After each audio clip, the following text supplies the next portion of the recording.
Welcome to Sleepless Philosophers. Before the ideas begin, a small request: most of you who watch are not subscribed, and we've noticed this in the numbers, in the gap between views and the audience that stays. We post every single day, we put care into each script, each thought, each question that unfolds in the dark, and if these videos have become part of your nights, if they help you think or drift, or simply exist in that space between waking and sleep, consider subscribing, hitting the like button, turning on notifications so you know when the next one arrives. And if you feel moved to do so, leave a comment, tell us where you're watching from. What philosophical question occupies your mind the most? What idea you return to when everything else falls away? These small gestures matter more than you might think. They allow this work to continue. They allow these ideas to reach others like you,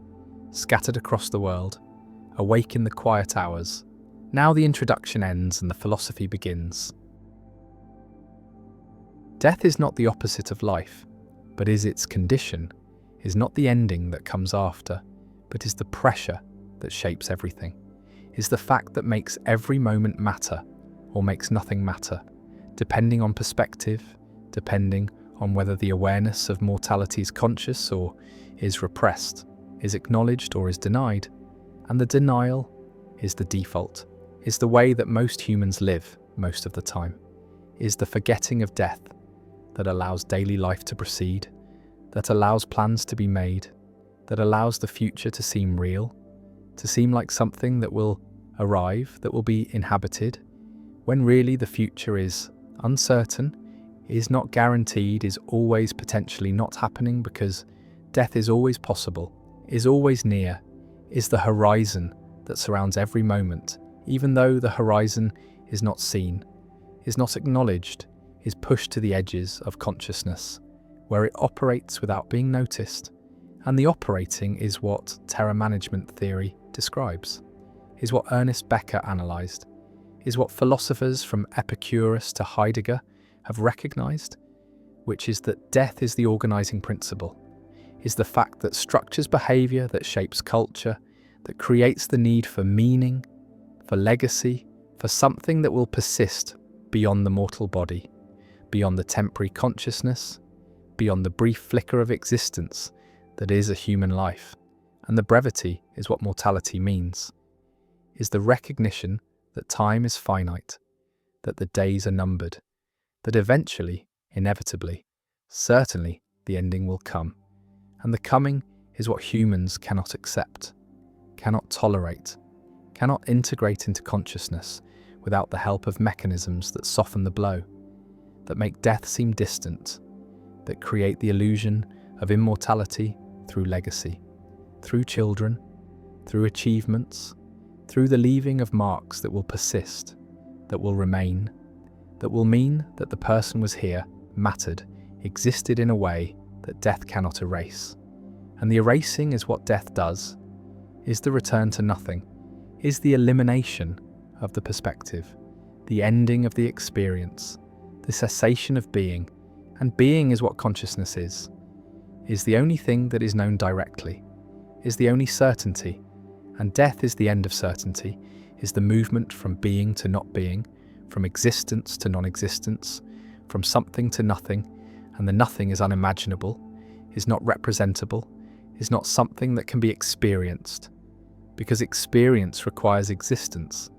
And death is the end of existence, and so death cannot be known, cannot be prepared for, cannot be understood except as concept, as abstraction, as the thing that happens to others, but not to oneself, because oneself is always here, is always now, is always being, and being cannot imagine not being, cannot grasp what it would mean to not exist. And so the grasping fails, the imagination fails, and what remains is anxiety, is the terror that Becker named, is the fundamental horror of mortality that underlies all human striving, all cultural creation, all the symbolic systems that humans build to deny death, to transcend death, to make death seem like something other than what it is, which is the end, the absolute end, the final end. And the finality is what cannot be accepted, is what the symbolic systems are designed to obscure, to soften, to make bearable. And the bearing is what culture does, is what religion provides, is what meaning creates, is the framework that makes mortality tolerable by promising that death is not the end, is not final, is not the absolute cessation, but is transition, is passage, is the movement from this life to another life, from this world to another world, from temporality to eternity.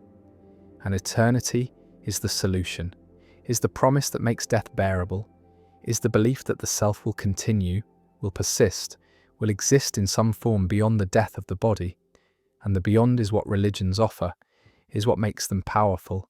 is what makes them necessary. Because without the promise of continuation, without the belief in something after, death is unbearable, is too horrifying, is too final, and the finality is what humans flee from, is what drives the creation of culture, of meaning, of all the systems that provide the illusion of permanence in a world where nothing is permanent, where everything ends, where death is the only certainty, and the certainty is denied, is repressed, is pushed into unconsciousness, where it continues to operate, continues to shape behaviour, continues to create the anxiety that motivates striving, that produces the need for achievement, for recognition, for legacy. And legacy is the secular substitute for immortality, is the way that non-religious consciousness tries to transcend death, tries to create permanence, tries to ensure that the self will continue in some form, will be remembered, will have mattered, and the mattering is what legacy provides, is the sense that the life was significant, was important, was worth living, and the worth is measured by what remains, by what persists, by what continues after death. And the continuing is children, is works, is achievements, is anything that carries the name forward, that keeps the memory alive, that prevents the erasure that death threatens. And the threat is what drives behaviour, is what shapes choices, is what makes people desperate for significance, for impact, for the leaving of marks. And the marks are what resist death, are what deny death, are what create the illusion that death is not final, is not absolute, is not the complete erasure that it actually is. Because what persists is not the person, is not the consciousness, is not the experience, is only memory, is only representation, is only the traces left behind. And traces are not the thing, are not the person, are not continuation, but are echoes, are shadows, are the residue of a presence that is gone. And the gone is complete, is total, is the absolute ending that no legacy can reverse, no achievement can prevent, no memory can undo. And the undoing is what humans want, is what they strive for, is what they cannot have, because death is irreversible, is final, is the one thing that cannot be changed, cannot be negotiated, cannot be escaped. And the escaping is what humans are always attempting, is what drives medical science, what motivates the search for longevity, for life extension, for the postponement of death. And the postponement is possible, is achievable, is happening, is increasing lifespan, is pushing death further into the future. But the pushing is not eliminating, is not transcending, is only delaying, is only buying time. And time is what mortality is about, is the finite duration, is the numbered days, and the numbering is what creates urgency, is what makes moments precious, is what gives life its intensity. And the intensity is what would be lost if death were eliminated, if immortality were achieved, if time were infinite. Because infinite time means that nothing is urgent,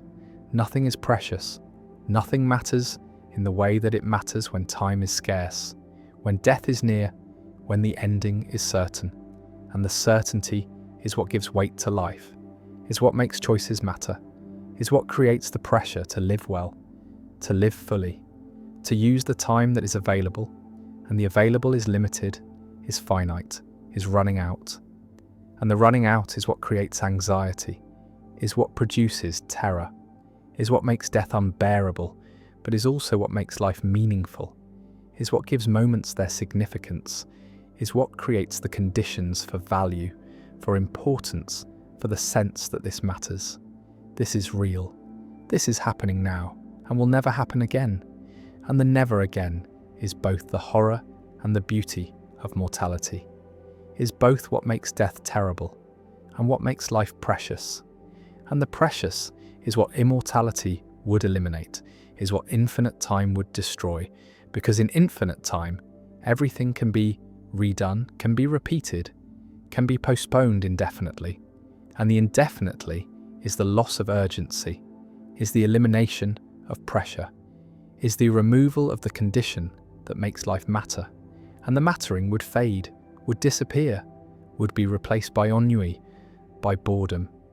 by the sense that nothing is important because everything is always available, always possible, always able to be done later, and later never comes, never needs to come, because there is always more time, always more opportunity, always more future, and the future without end is not liberation, but is prison, is not freedom, but is curse, is the elimination of the one thing that makes life bearable, which is its finitude, its limit, its ending. And the ending is what humans fear most, but is also what makes everything else possible, makes meaning possible, makes value possible, makes the sense that this matters, that this is important, that this should be done now. And the now is what mortality creates, is the urgency, is the pressure, is the recognition that time is limited and must be used, must be filled, must be lived, and the living is what death makes possible, is what finitude creates,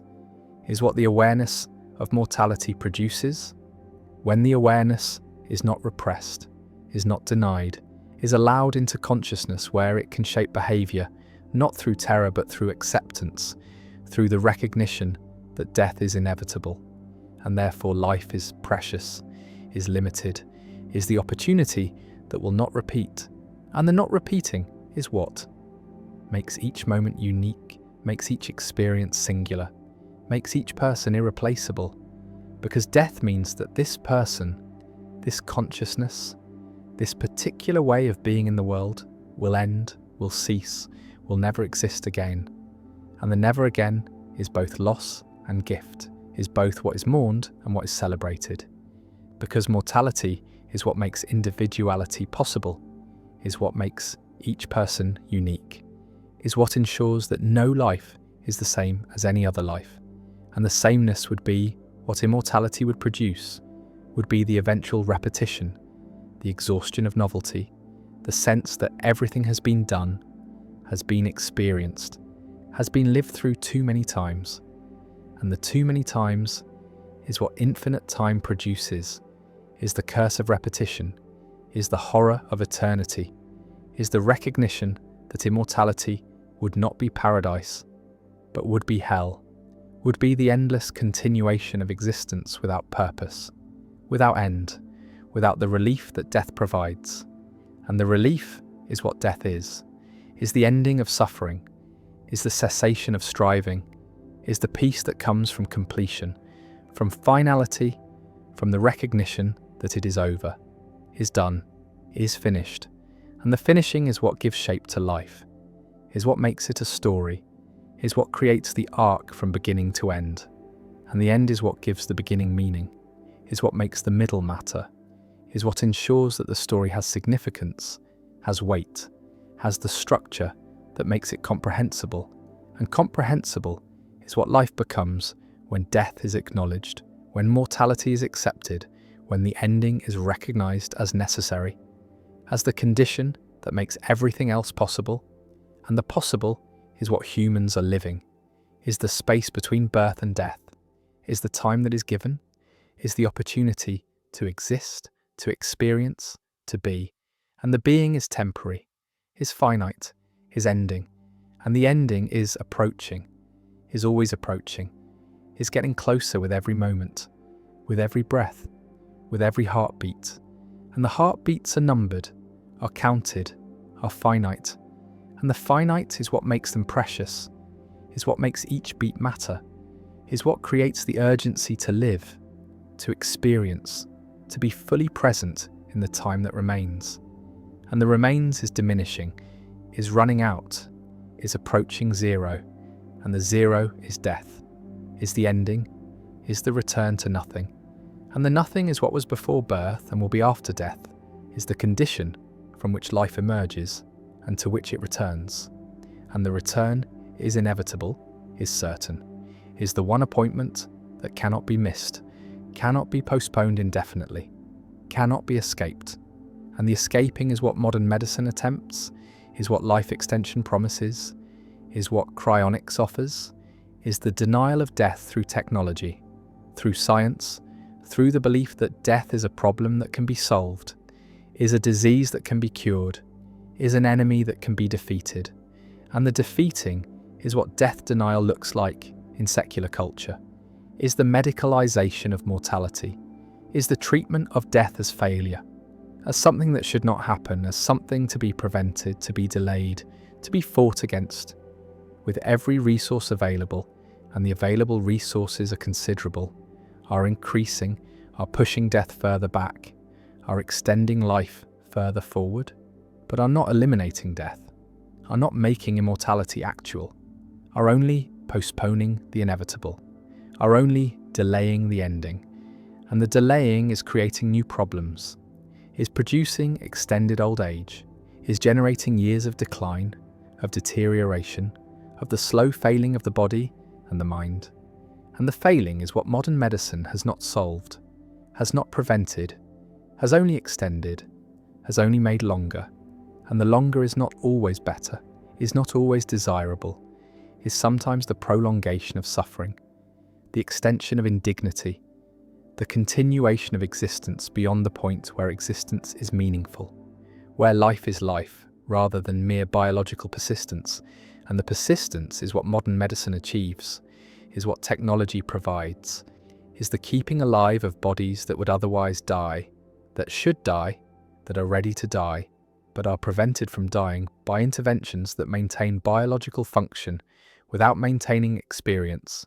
without maintaining quality, without maintaining what makes life worth living. And the worth living is what death denial sacrifices, is what the fight against mortality costs, is the recognition that sometimes death is mercy, is relief, is the appropriate ending, is what should happen. And the should is what modern culture has lost, is what medical ethics struggles with, is what the denial of death prevents from. Being acknowledged, which is that death is natural, is necessary, is the ending that gives shape to life, that makes life meaningful, that creates the conditions for value, for importance, for the sense that this matters. And the mattering is what death creates, is what mortality produces, is the mathematics that structures behaviour, that shapes choices, that organises life around the fact of ending.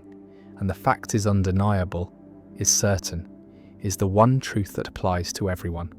that no one escapes, that makes all humans equal in the end.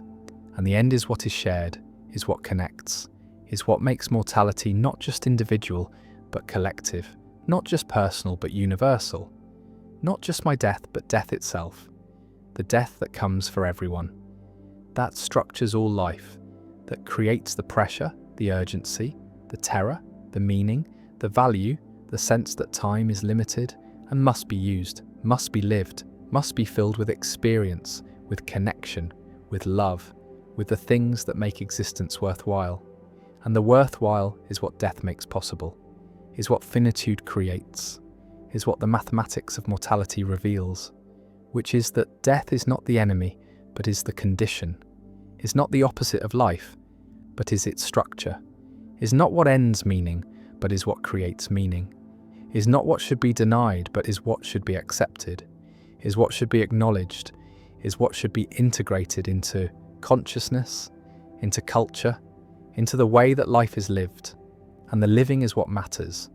is what the mathematics of mortality teaches, which is that death is certain, time is finite, moments are precious,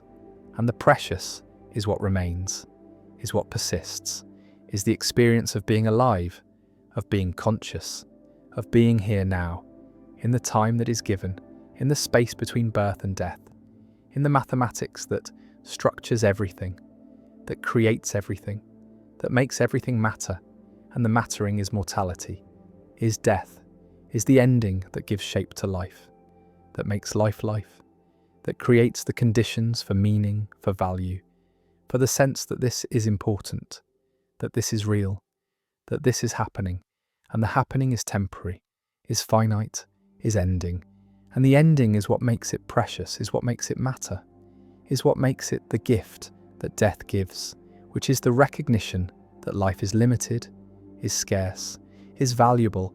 and the valuable is what should be lived, should be experienced, should be embraced, not denied, not postponed, not feared, but accepted, acknowledged, integrated, and the integration is what makes mortality bearable, is what transforms terror into meaning, is what converts the mathematics of death into the mathematics of life. And the life is here, is now, is finite, is ending, and the ending is approaching, is certain, is the fact that structures everything, that makes everything matter, that creates the urgency to live, to be, to exist fully in the time that remains. And the remains is diminishing, is running out, is approaching the end, and the end is death, is the mathematics, is the certainty, is the condition,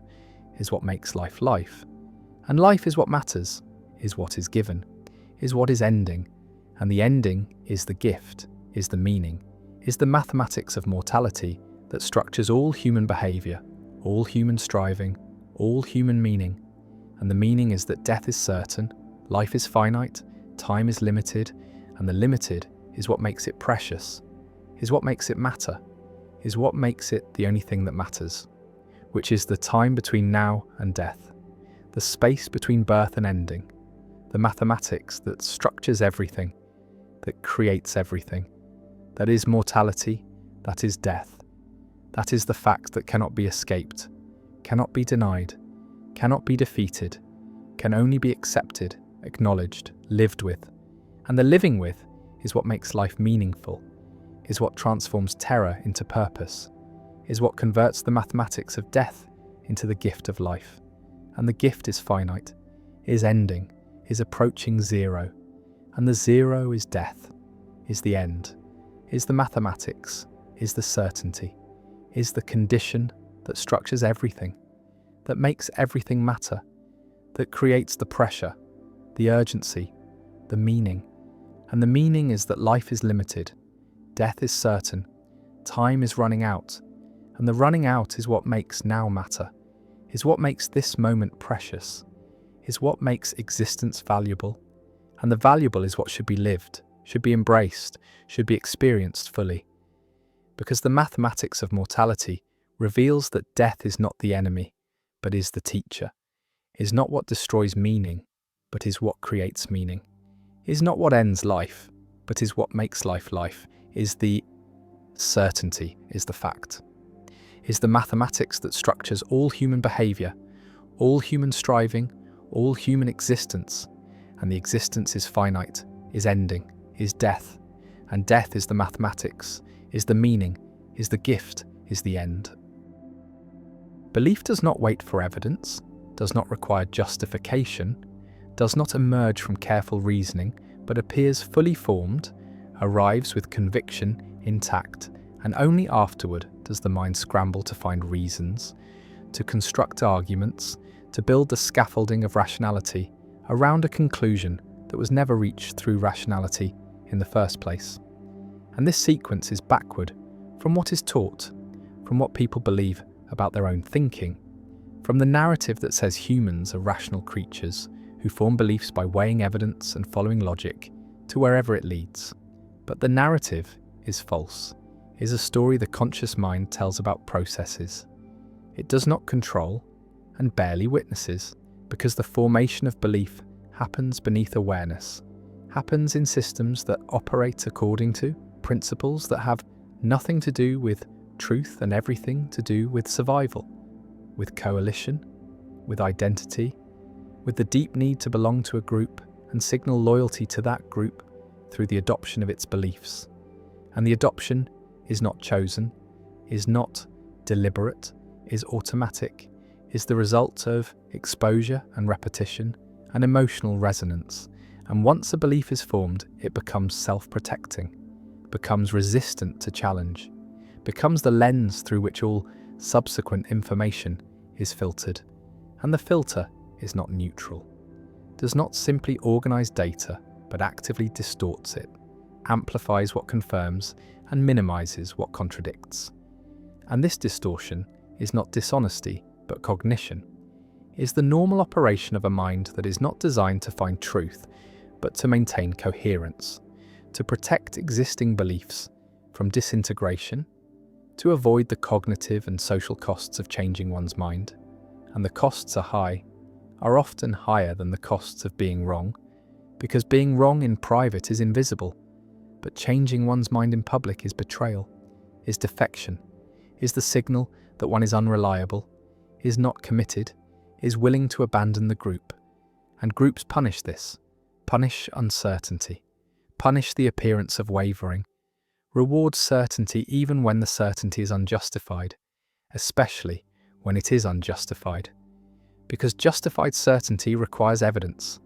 and evidence is ambiguous, and ambiguity is threatening to group cohesion, but unjustified certainty, certainty that comes from faith,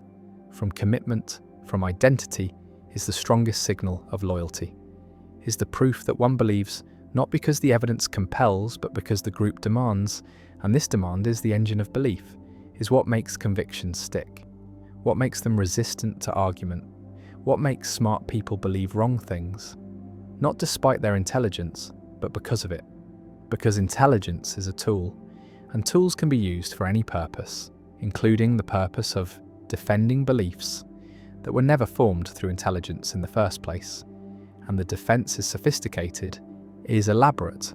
is often more complex than the defenses offered by less intelligent believers,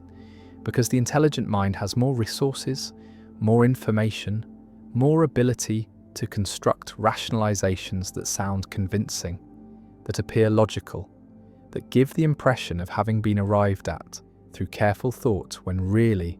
they are working backward from a conclusion that was never in question. And the conclusion was never in question because it was not a conclusion but a premise, was not the end of reasoning but the beginning, was the starting point that determined which evidence would be noticed, which arguments would be persuasive, which authorities would be trusted. And trust is not distributed evenly across all sources, but is allocated according to alignment, according to whether the source supports the belief or challenges it. And sources that support are credible, are reliable, are worth listening to, while sources that challenge are biased, are corrupt, are motivated by hidden agendas. And this asymmetry is not recognized by the believer, is not seen as bias but as discernment, as the ability to distinguish good information from bad. And the distinguishing is easy because good information is information that confirms, and bad information is information that contradicts. And this is motivated reasoning, is the process by which the mind arrives at the conclusions it wants to arrive at while maintaining the illusion of objectivity, the sense that the conclusion was forced by evidence rather than selected in advance, and the illusion is convincing, is believed by the person doing the reasoning, is not cynical manipulation, but sincere self-deception, is the mind fooling itself, because being fooled is useful, is adaptive, is what allows people to hold beliefs with confidence, even when the beliefs are unsupported, and confidence is what matters socially,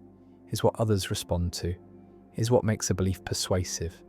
not because it's true but because it's held strongly, and strength of conviction is mistaken for strength of evidence, is treated as signal that the believer knows something, has access to information, has done the thinking, when really the strength comes from identity, from the fact that the belief is tied to who the person is, to what group they belong to what side they are on. And sides are not chosen through reasoning, are chosen through affiliation, through accidents of birth and circumstance, through exposure to certain narratives at formative moments. And once the side is chosen, the beliefs come with it, come as package, come as the price of membership. and the price is paid gladly because membership is worth more than truth, is worth more than accuracy, is the thing that makes life meaningful,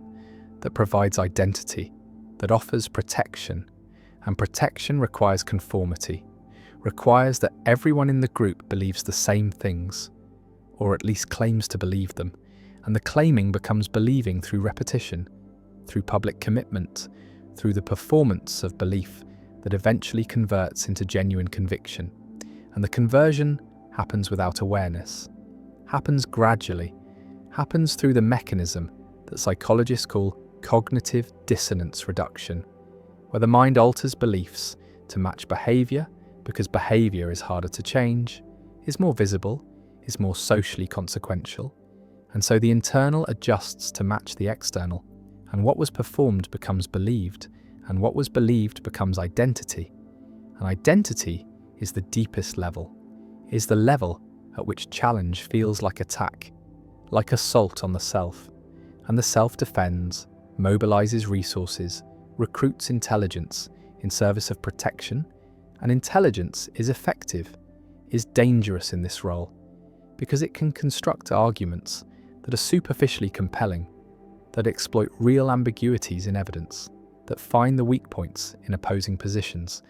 And these arguments are not offered in search of truth, but in defense of identity. Our weapons, not tools, are designed to win, not to discover, and winning means making the other side look wrong, look foolish, look motivated by bias, and the accusation of bias is always available, is always applicable, because everyone is biased, everyone is motivated, everyone is reasoning from premises they did not choose and cannot justify except by appeal to other premises they also did not choose. And so the accusations are symmetrical, are hurled back and forth without resolution, without movement, without any possibility of convergence, because convergence would require both sides to treat truth as the goal, to be willing to change their minds if evidence demanded it. But evidence never demands anything. Evidence is passive, is interpreted, is filtered through the beliefs that are already in place. And the beliefs that are already in place are determined by identity, by group membership, by tribal affiliation, and tribes do not care about truth except insofar as truth claims serve tribal interests, serve to distinguish us from them, serve to mark boundaries, to maintain cohesion, to provide narratives that explain why we are good and they are bad, why our beliefs are justified and theirs are delusions. And the asymmetry is total, is never recognized as asymmetry, but always experienced as accurate perception, as seeing clearly while others are blind, and the blindness is attributed to stupidity or dishonesty or indoctrination, never to the same mechanisms that are operating in oneself, because one's own beliefs are transparent, are not seen as beliefs but as obvious facts, as the way things are, and the way things are is not up for debate, is not subject to revision, is the foundation on which everything else is built, and challenging the foundation threatens the structure, threatens everything. And so the challenge is rejected, is deflected, is met with hostility or mockery, or the dismissal that treats the challenger as not worth engaging, as beneath consideration, as so obviously wrong that responding would be a waste of time.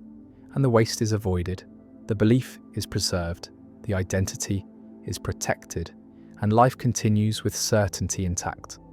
with the conviction that one is right, has always been right, will always be right, because being right is not a state that can be verified, but is a state that is claimed,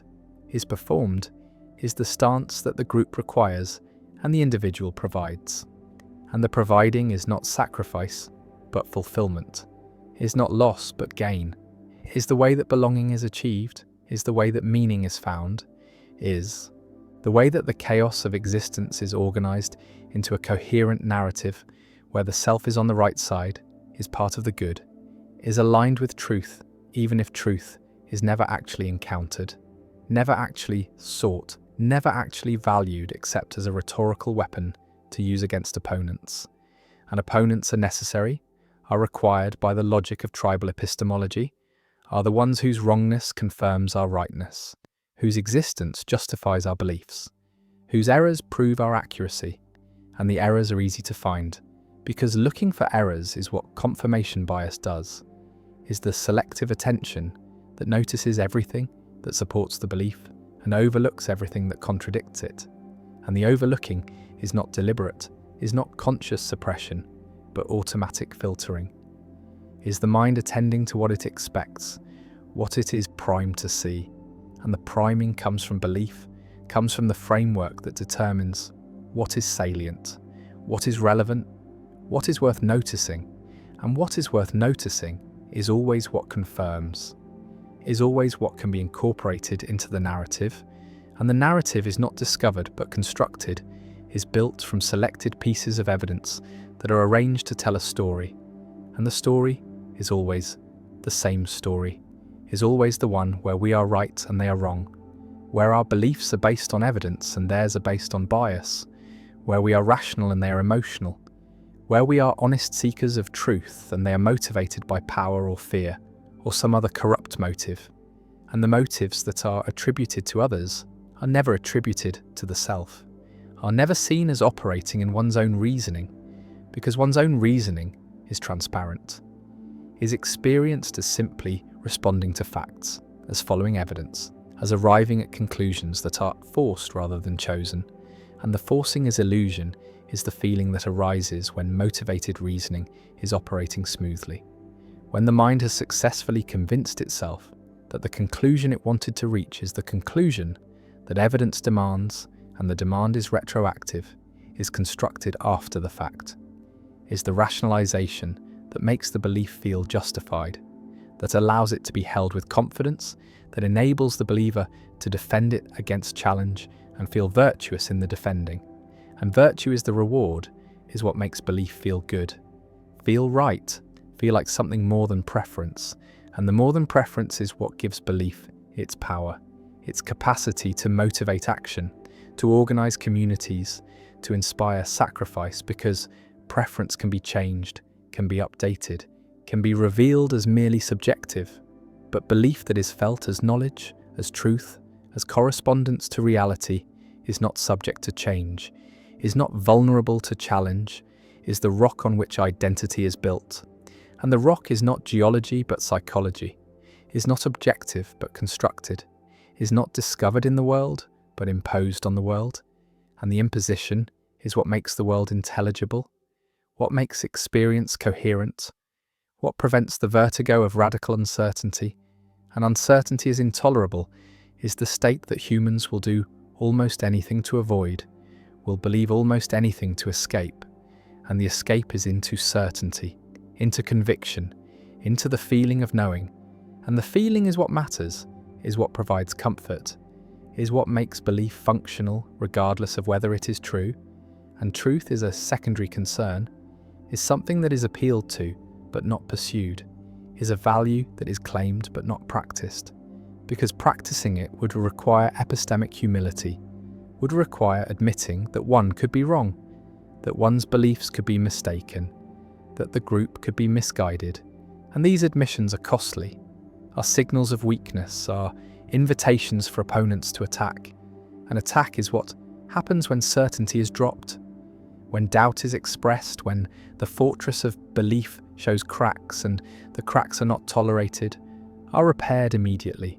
are filled with rationalizations and justifications, and appeals to authority. And authority is not expertise but alignment, is not knowledge but membership, is the voice of the group speaking through individuals who have internalized its beliefs so thoroughly that they cannot distinguish their own thoughts from the thoughts they were given, and the giving is not noticed, is not experienced as indoctrination, but as education, as the transmission of knowledge, as the inheritance of wisdom. And wisdom is what every group claims to possess, is the special access to truth that justifies its existence, that explains why belonging matters, why loyalty is required, why defection is unforgivable, and the unforgivable is treated with expulsion, with shunning, with the withdrawal of recognition that makes social existence possible. And the possibility of this withdrawal is what keeps believers in line, keeps them performing the beliefs, even when doubt arises, even when evidence contradicts, even when the rational part of the mind recognizes that the belief is unsupported, because the rational part is weak, is outvoted by the social part, by the emotional part, by the parts that understand that survival depends on belonging, and belonging depends on belief. And so belief is maintained, is performed, is protected against challenge, not because it is true, but because it's necessary, is the price of membership, is the cost of identity, and the cost is paid continuously, is paid in the suppression of doubt, in the dismissal of contrary evidence, in the construction of elaborate rationalizations that allow the belief to persist despite its failures, despite its contradictions,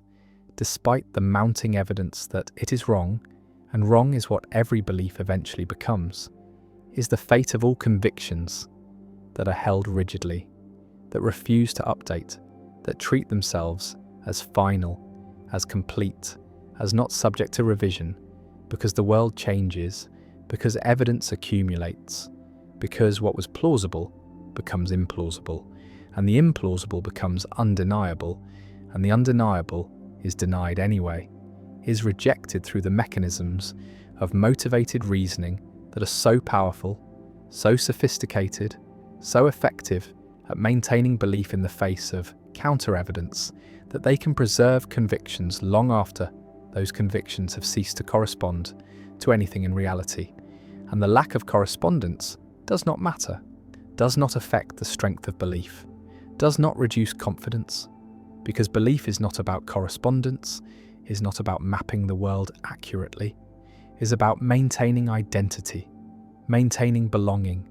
maintaining the narratives that make the group cohere. And coherence is more important than accuracy, is more valuable than truth, is what holds communities together, what makes collective action possible, what allows humans to coordinate at scale. And scale requires shared belief, requires that everyone is operating from the same assumptions, the same frameworks, the same narratives, and the sharing is not achieved through evidence, but through repetition, through ritual, through the constant reinforcement of the beliefs that define the group. And the reinforcement is everywhere, is in the stories that are told, the heroes that are celebrated, the enemies that are vilified, the history that is remembered, and the history that is forgotten, and the remembering and forgetting are selective, are curated to support the narrative, to make the group look good, to make its beliefs seem justified, seem necessary, seem like the only reasonable position. And reasonableness is performance, is the appearance of having arrived at belief through rational process, when really the process is post hoc, is the construction of justification for conclusions that were reached through identity, through emotion, through the non-rational processes that govern most of human belief. And the most is almost all, is the vast majority of what people believe, is believed not because evidence compels, but because believing is required, is expected, is the condition of membership in the groups that provide meaning and purpose and protection. And without these groups, the individual is lost, is isolated, is without framework, without narrative, without the stories that make sense of suffering, that explain why things happen, that provide hope that the future will be better, or at least that the struggle is meaningful. And meaning is what belief provides,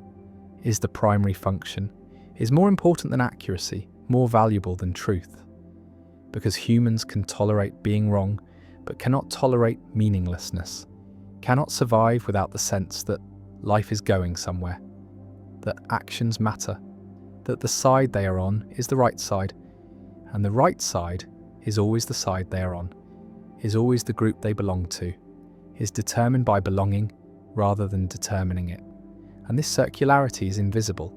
is not recognized as circularity, but experienced as logical necessity, as the way things obviously are. And the obvious is what is most suspect, is what most needs examination, is where belief is most rigid, most defended, most immune to challenge, because the obvious is the foundation, is the premise that cannot be questioned without everything else collapsing, and collapse is unacceptable,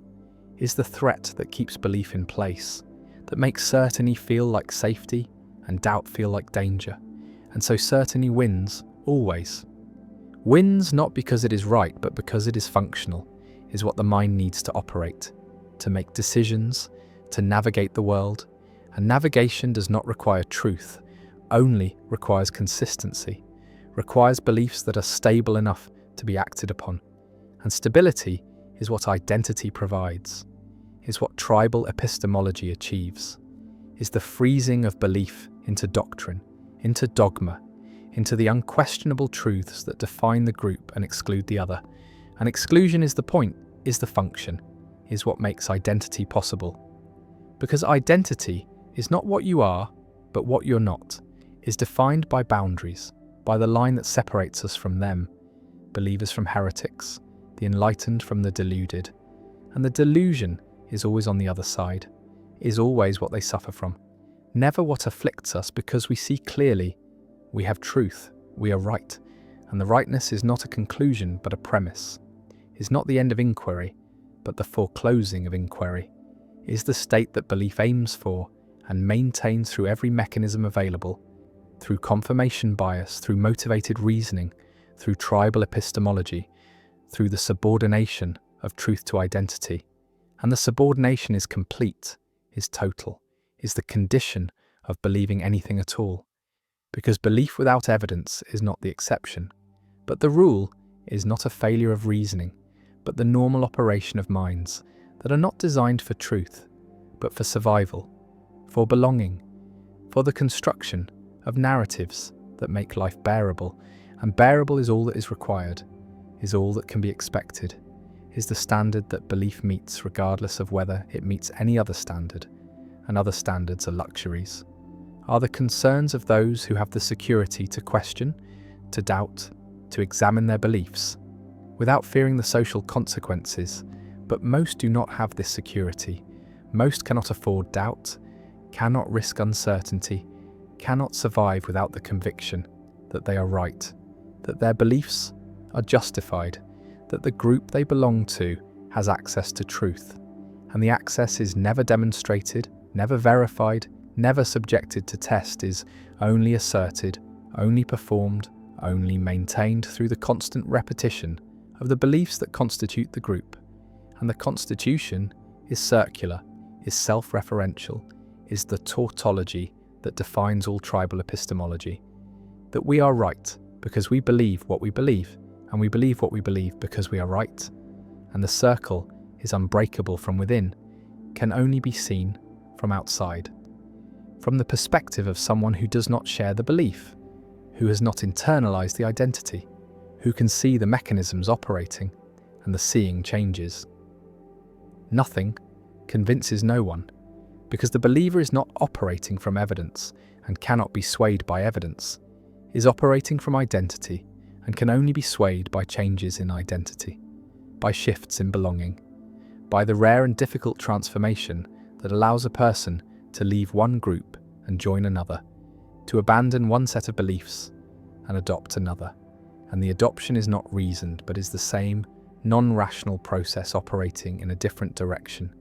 is the formation of new convictions without evidence, is the replacement of one certainty with another certainty. And the certainty is what matters, is what the mind needs, is what belief provides, regardless of content,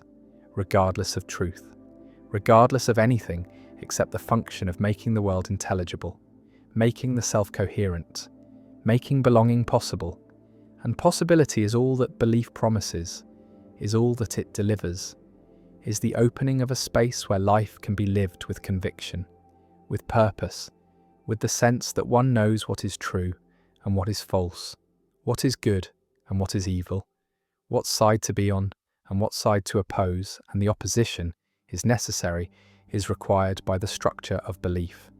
is what makes belief matter, what gives it weight, what makes it worth defending, worth fighting for, worth holding on to, even when every rational consideration suggests it should be abandoned, because abandoning belief is abandoning identity, is abandoning belonging, is abandoning meaning, and meaning is what makes existence tolerable, is what makes life worth living. And this worth is not measured in truth, but in function, not in correspondence, but in coherence, not in accuracy, but in the capacity to organize experience into narratives that can be shared, that can be believed, that can be held with the conviction that comes not from evidence but from faith. And faith is not the opposite of reason, but its foundation is the ground on which all reasoning occurs, is the set of premises that cannot themselves be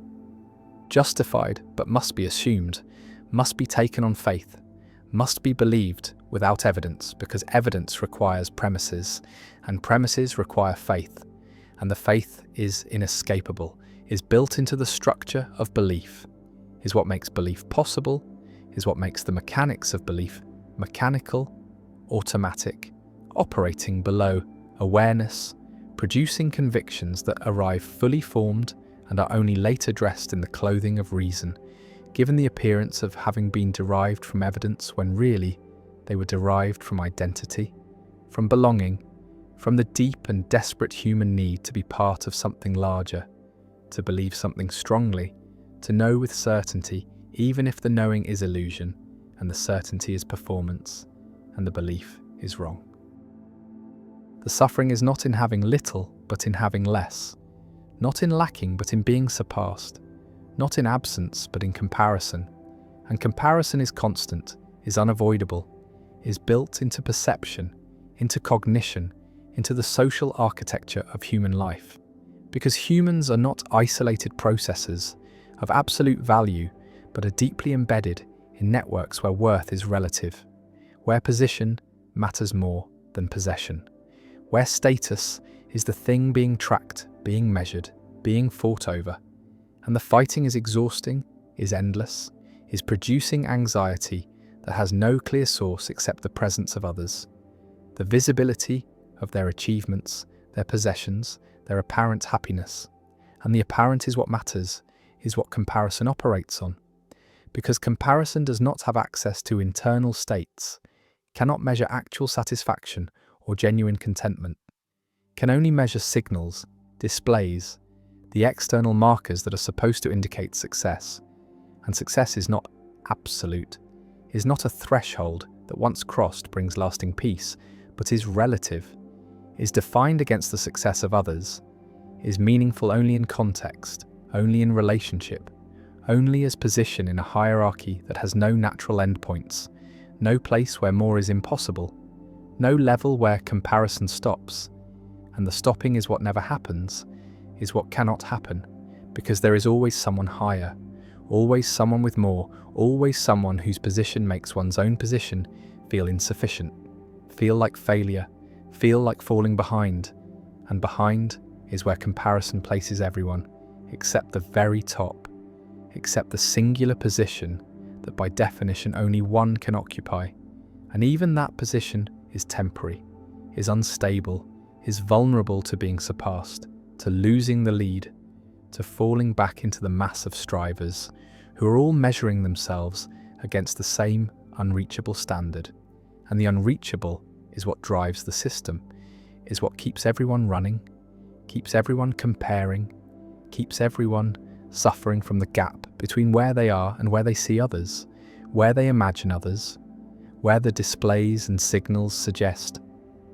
others have arrived, and the arrival is illusion, is performance, is the curated presentation that social media perfects, that makes comparison more toxic than ever before. Because the comparison is now constant, is now unavoidable, is now the default activity of any moment with a screen. And the screen shows the highlight reel, shows the best moments, the peak experiences, the carefully selected and filtered images that are meant to represent lives, but are really representing brands, representing the performance of success. And the performance is what gets compared against reality, against the unfiltered experience of one's own life, with all its ordinariness, all its mundane moments, all the time that is not photogenic, not shareable, not worth displaying. And the asymmetry creates distortion, creates the sense that everyone else is doing better, is happier, is more successful, is living the life that one should be living, but is not. And the not is experienced as personal failure, as inadequacy, as evidence that something is wrong with the self, when really what is wrong is the comparison, is the measuring of internal experience against external display, of reality against performance, of the whole of one's life against the curated fragments of others' lives. And the fragments are not representative,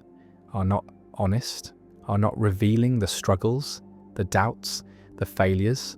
that are also present but are edited out,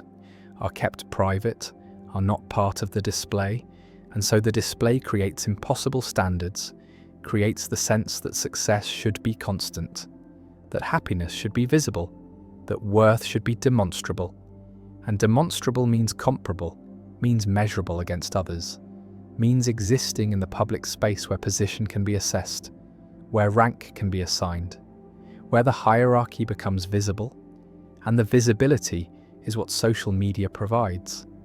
is what makes the panopticon complete, is what ensures that everyone is always being watched, always being measured,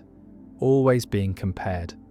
not by a central authority, but by everyone else, by the distributed surveillance of the network, where every post is a signal, every image is a claim, every update is a statement of position, and the position is what matters, is what gets evaluated, is what determines worth in the social economy, where attention is currency and visibility is power, and power is zero-sum, is rivalrous, is gained by some at the expense of others, because attention is finite, is limited, is allocated according to comparison, according to who is most interesting, most successful, most worth watching, and the worth watching is what everyone is competing for, is what drives the performance, is what makes authenticity impossible, because authenticity does not optimize for attention, does not maximize engagement, does not win the comparison, and winning is what the system demands, is what the architecture incentivizes, is what the algorithms reward, and the rewards go to those who perform best, who display most effectively, who signal status most clearly, and the clarity is achieved through excess, through conspicuous consumption, through the demonstration of resources, of connections, of experiences that others do not have, and the not having is what makes the display valuable, is what makes it worth envying, is what triggers the comparison that produces the anxiety that drives more performance, more display, more competition, and the competition is the prison, is the trap, is the system that has no exit because exiting means becoming invisible, means losing position, means falling behind, and behind is unbearable, is the failure state, is where the losers are, and no one wants to be a loser, no one wants to be the one who is surpassed, who is left behind, who is forgotten,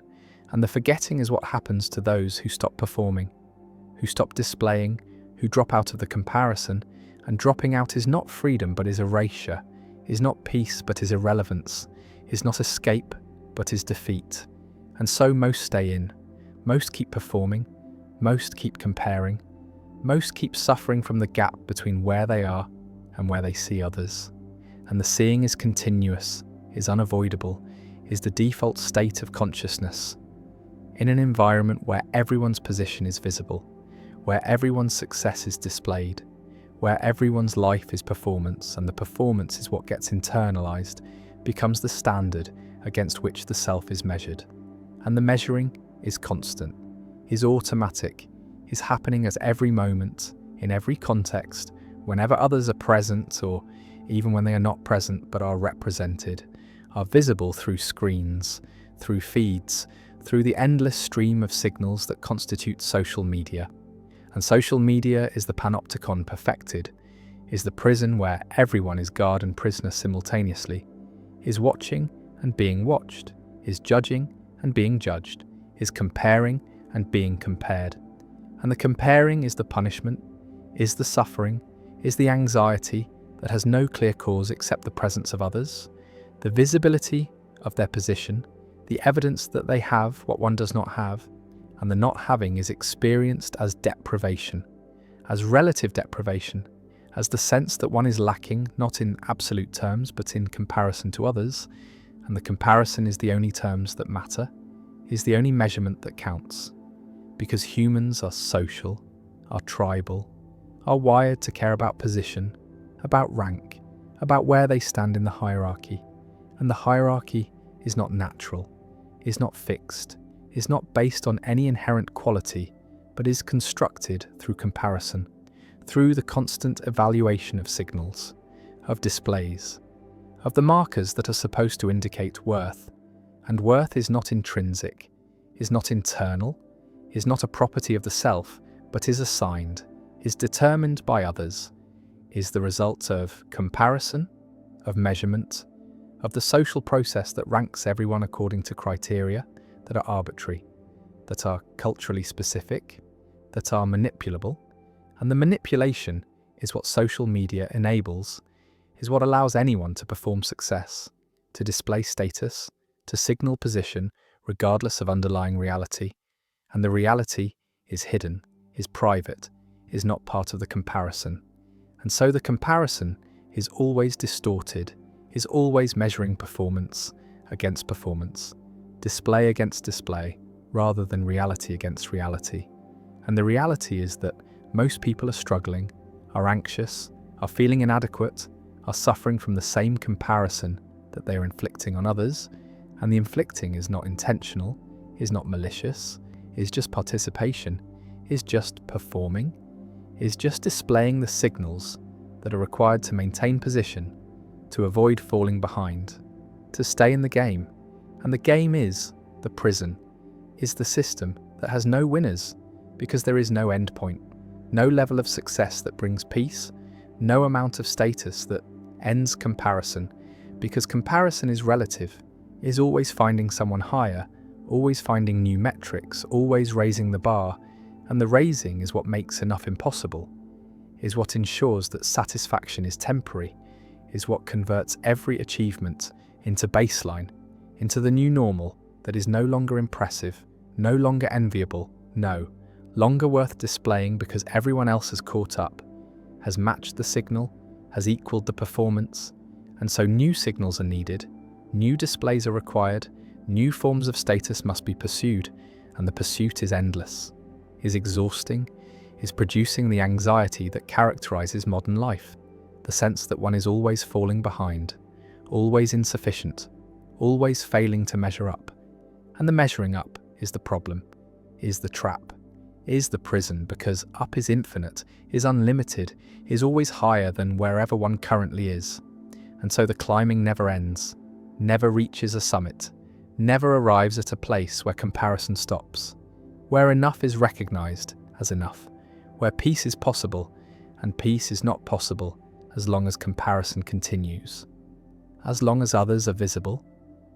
as long as position matters, and position always matters, is wired into human psychology, is part of the social brain that evolved to track status, to monitor hierarchy,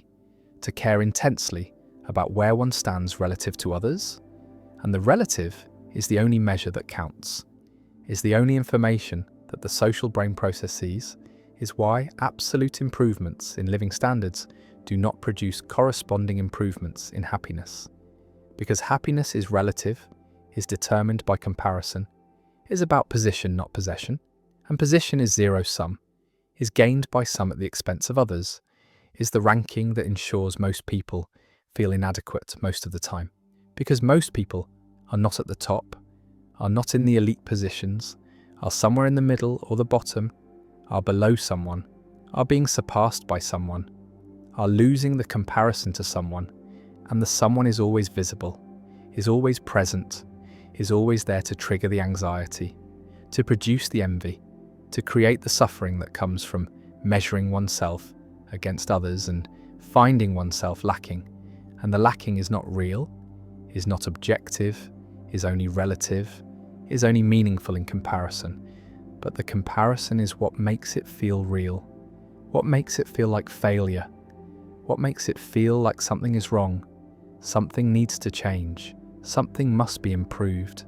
And the improvement is pursued, is worked toward, is achieved. and the achievement brings temporary satisfaction, brings a brief moment of feeling successful, of feeling adequate, of feeling like enough.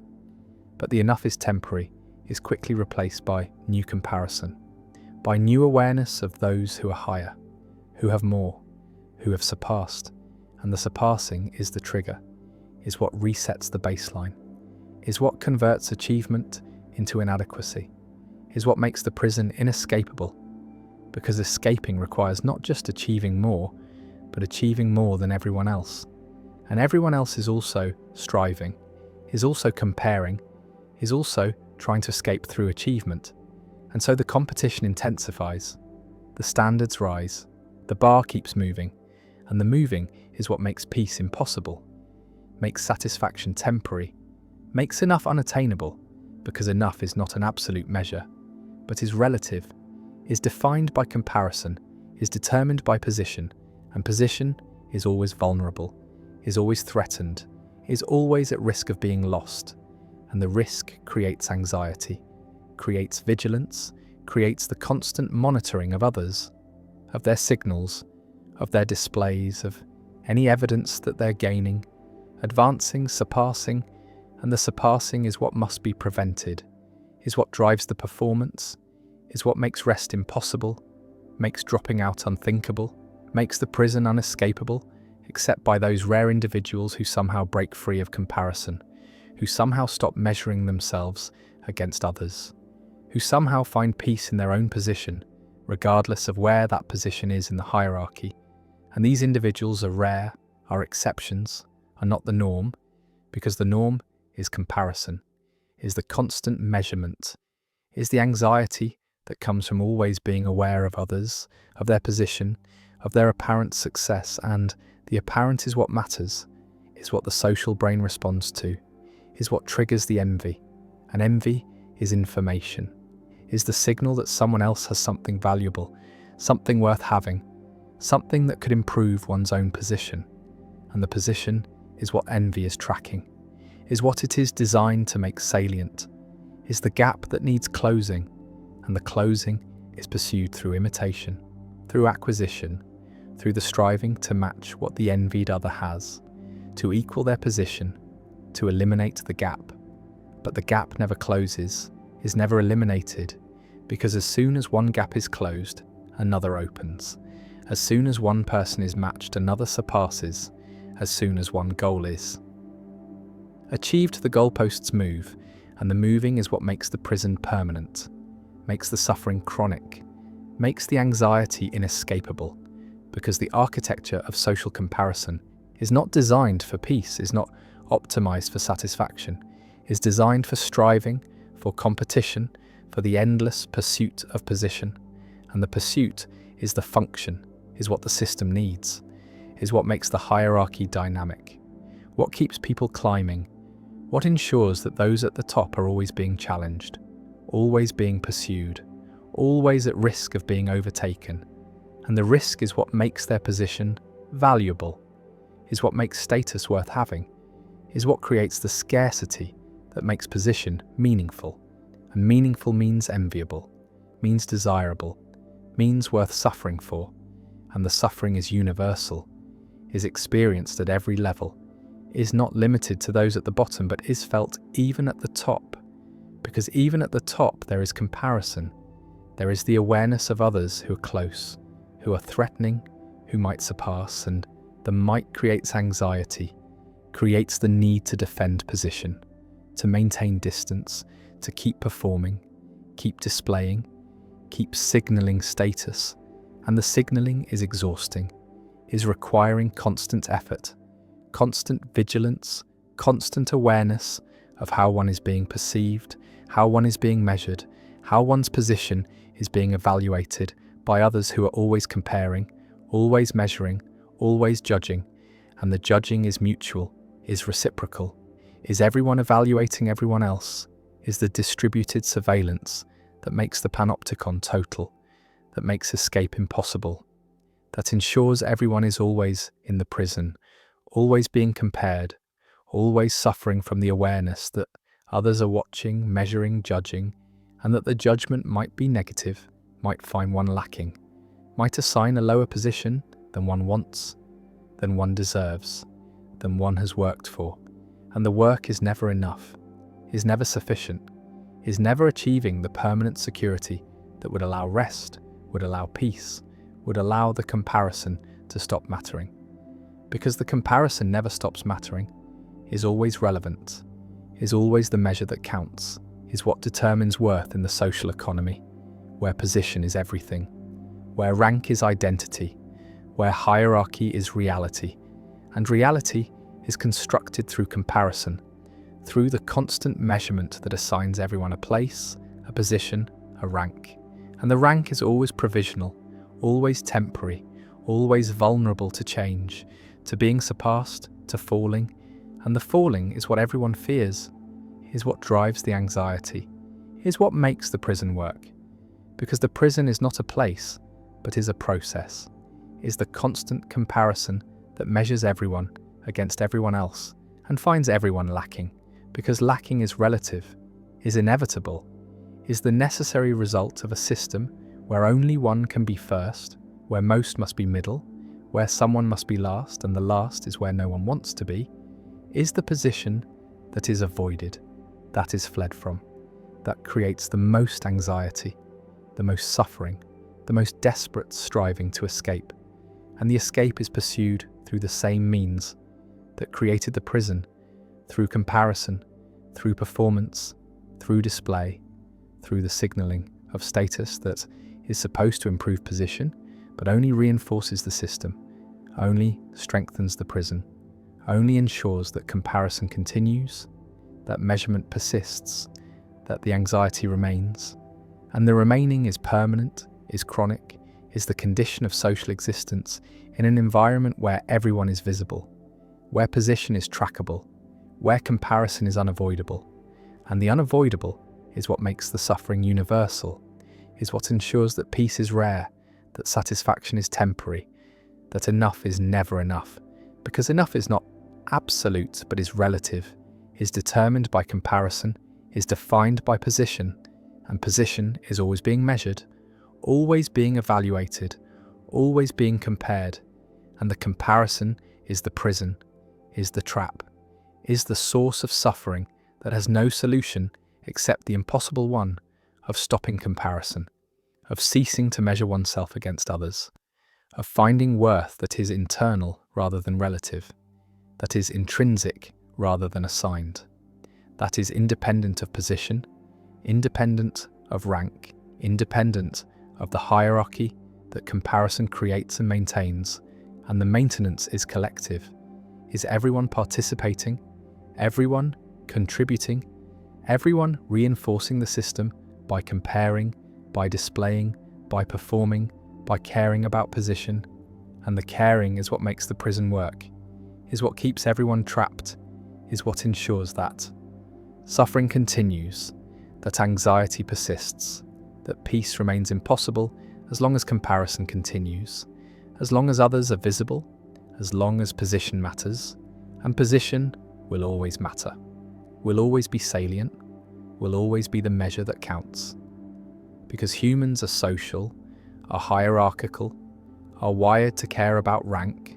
about status, about where they stand relative to others. And the relative is the only measurement that has ever mattered, is the only comparison that counts,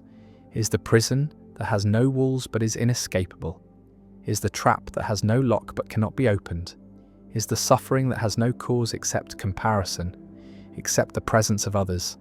except the visibility of their position. And the position is always visible, is always present, is always there to measure against, to fall short of, to suffer from the awareness that someone is higher, someone has more, someone is better. And the better is what one is not, is what one is lacking, is what the comparison reveals. And the revealing is the suffering, is the prison, is the condition that cannot be escaped as long as comparison continues. And comparison will continue, must continue, is built into the architecture of social existence, is the foundation of the hierarchy, is the mechanism that assigns position. And position is everything, is worth, is identity, is the measure of the self, and the self is always being measured, always being compared, always being found insufficient. And the insufficient is the prison, is the trap, is the suffering that is universal, that is inescapable, that is the cost of being social, of being visible, of being in comparison with others. And the comparison is the prison, and the prison is where everyone lives, where everyone suffers, where peace is impossible and enough is never enough. Language pretends to capture the world, pretends to translate experience into symbols that can be shared, but the translation is always incomplete, is always leaving something behind, something essential that resists being put into words, and this resistance is not a failure of vocabulary, not a problem that could be solved by inventing new terms or refining definitions, but is structural, is built into the nature of language itself, into the gap between the thing and the word for the thing, between the experience and the description of the experience. And this gap is not empty, but is filled with silence, with the ineffable, with everything that can be shown but not said, felt but not expressed, known but not communicated. And the knowing that cannot be communicated is most of what matters, is the substance of experience, is the raw sensation of being alive, of being conscious, of existing as this particular point of awareness at this particular moment. And no arrangement of words can convey this, can make someone else feel what is felt, can bridge the gap between one consciousness and another, because words are public, are shared, are defined by use and convention, while experience is private, is immediate, is defined by the perspective from which it arises, and perspectives cannot be shared, can only be described, and description is always external, is always at a remove, is always pointing towards something rather than presenting it. And the pointing is all that language can do, is the limit of what symbols can achieve. And the limit is reached quickly, is encountered as soon as one tries to say what anything is really like, what it feels like from the inside, what quality it has that makes it this experience rather than that experience. And the thisness cannot be said, can only be shown, can only be gestured toward, and the gesture is not the thing, is not a substitute, is only an indication that there is something there, something beyond the words, something in the silence beneath language. And the silence is not absence, but presence, is not the lack of sound, but the space where meaning lives before it is forced into form, before it is compressed into sentences, before it is reduced to the linearity of speech. And speech is linear, is one word after another, is sequential, is bound by time. While experience is simultaneous, is layered, is happening all at once in ways that cannot be captured by the march of syllables. And the march misses the music, misses the texture, misses the way that experience is not composed of discrete elements that can be named separately, but is a continuous flow that is divided by language into artificial units. And the units are useful, are necessary for communication, for thought,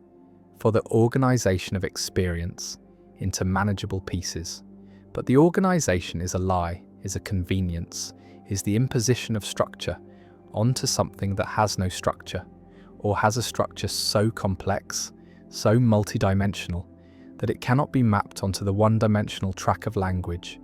And the track is narrow, is constraining, is forcing everything to line up, to follow rules, to fit into grammar. And grammar is a cage, is a set of requirements that limit what can be said, how it can be said, what relationships can be expressed. And the relationships in experience are not grammatical, are not subject-verb-object, are not causal in the simple sense that language demands, are more like music, more like the way that notes relate to each other, not through logic, but through resonance, through harmony, through the ineffable rightness of certain combinations. And rightness is not a property that can be defined, can only be recognized, can only be felt. And the feeling is what language cannot capture, is what remains in the silence, is what is lost when experience is translated into words, and the loss is total, is not a matter of degree but of kind, because words and experience are different types of things, are operating in different domains, and the attempt to convert one into the other is like trying to describe colour to someone who has never seen, and the description can list properties, can talk about wavelength and frequency, can use metaphors, can compare it to other experiences, but none of this conveys what colour is, what it is like to see red, and the like is the problem, is the word that points to the gap, to the subjective quality that cannot be communicated, can only be experienced. And experiencing is not communicating, is not sharing, is not the public act that language performs, but is the private act that language can only gesture toward. And the gesture is clumsy, is inadequate, is using blunt instruments to point at something delicate, something subtle, something that disappears. When focused on too directly, when examined too closely, when forced into the harsh light of explicit statement, and explicit is what language demands, is what words require, is the naming of things, the drawing of boundaries, the making of distinctions, and distinctions are violence, are cuts, are the separation of what is continuous into discrete parts, and the parts are not the whole. Cannot be reassembled into the whole, because the relationships between parts are not the same as the parts themselves, and language can name the parts but cannot capture the relationships except through more words, more parts. And the regress is infinite, is never arriving at the thing itself, is always operating at a remove, in the space of representation rather than the space of presence. And presence is what is lost, is what words cannot hold, because words are abstract, are general, are applying to many instances rather than this instance, this particular moment, this unique occurrence that has never happened before and will never happen again. And the never again is what makes experience precious, is what gives it weight, is what makes the silence beneath language so full, so rich, so irreducibly important, because the silence is where the particular lives, where the unrepeatable exists, where the singular moment is happening, and language can only speak in universals, in categories, in types, and types are not tokens, are not the actual things, but the classes that actual things are sorted into. And the sorting is useful, but is also destructive, is losing the individuality, the specificity, the exact quality that makes this thing what it is. And what it is cannot be said, can only be pointed to. And the pointing is metaphor, is analogy, is the attempt to convey the unknown through the known, the ineffable through the effable, and the attempt always fails, is always inadequate because the known is not the unknown. The metaphor is not the thing, is only similar, only resembling, only sharing some properties while lacking others, and the lacking is what matters, is what makes the difference, is what remains unsaid in the space between the metaphor and the meaning. And the space is where poetry lives, where art lives, where music lives, because these are the forms that acknowledge the failure of literal language, that work in the silence, that use words or sounds or images not to say, but to show, not to define, but to evoke, not to capture, but to suggest. And suggestion is not statement, is not the bold claim that this is what it is, but is the tentative offering that maybe it is something like this. Maybe if you attend to this pattern, this rhythm, this arrangement, you will feel something similar to what I felt. And the feeling is the goal, is what art aims for, is the communication not of information, but of experience. And the communication is never complete, is never total, is always leaving room for interpretation, for the receiver to bring their own experience, their own associations, their own silence to fill in what the words or notes or images cannot say. And the cannot say is most of it, is the majority of what is being communicated, is happening in the spaces between words, in the pauses between notes, in the negative space around the image. And these spaces are not empty, but are full, are where meaning accumulates, where resonance happens, where the ineffable makes itself felt without ever being named. And naming is the death of the ineffable, is the attempt to drag it into language, to make it explicit, to pin it down, and the pinning kills it, turns it into something else, something smaller, something manageable, but also something false. Because the ineffable is not manageable, is not controllable, is not subject to the will, is only encountered, only experienced, only allowed to happen. And the allowing is what silence does, is what the spaces between words permit, is the acknowledgement that there is more than can be said, that language is not everything, that meaning exists in the pre-linguistic, in the non-verbal, in the realm that infants inhabit before they learn to speak. And learning to speak is learning to lose something, is gaining the ability to communicate, but losing the directness of experience, the unmediated encounter with the world, and the mediation is what language provides, is what symbols do. They stand between the self and the world, between experience and consciousness. And the standing between is interpretation, is the conversion of raw sensation into meaningful categories. And the categories are necessary for thought, for memory, for the organization of experience into narratives. But they are also barriers, are obstacles, are preventing direct contact with what is actually happening. And what is actually happening is ineffable, is beyond language, is in the realm of pure qualia, of raw feeling, of the what it is like that resists all attempts to be captured in words. And the resistance is not stubbornness, but impossibility, is not a challenge to be overcome, but a limit to be accepted. And accepting the limit is what Wittgenstein meant when he said that what can be shown cannot be said, that there are truths that can only be displayed, only demonstrated, only lived.